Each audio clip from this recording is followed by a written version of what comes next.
Now, the rest of the story. Every job he took, Eddie did everything he could to cover up, and yet each time his employer found out that Eddie was an addict. He got hooked the way many do on the white powder, unsuspecting that it could lead to the hard stuff, but it did.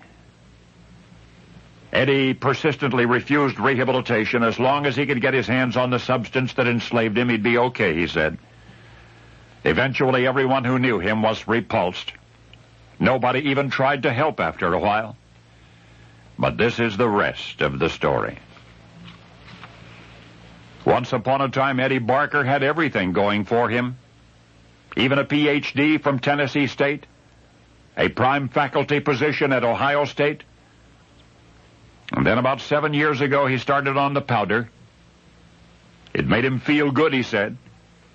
He was convinced, in fact, that it was good for him. Before long, Eddie was up to 2 ounces a day.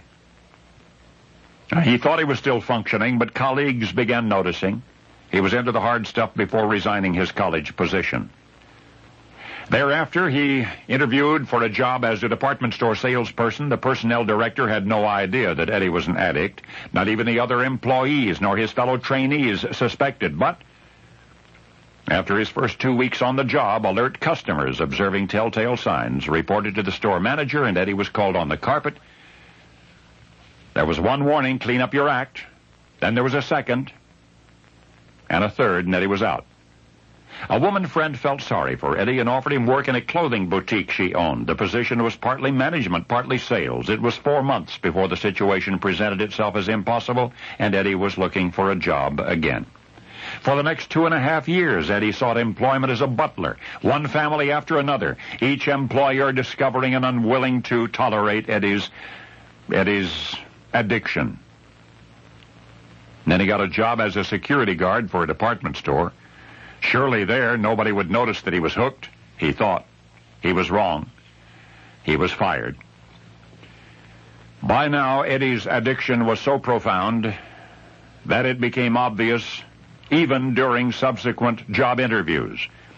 He was hurting for cash, and supporting his habit was his prime priority, and soon Eddie was starving to finance purchases of over 100 ounces a month. Of course, if Eddie had not been an addict, if he had been able to hold down a regular job, he would never have been forced to go into business for himself, promoting his own line of food products. A business which is now providing him with greater financial success than he could ever have hoped for otherwise, and which is also supporting his addiction. You can't feel sorry for Eddie Barker, even though folks still run when they see him coming.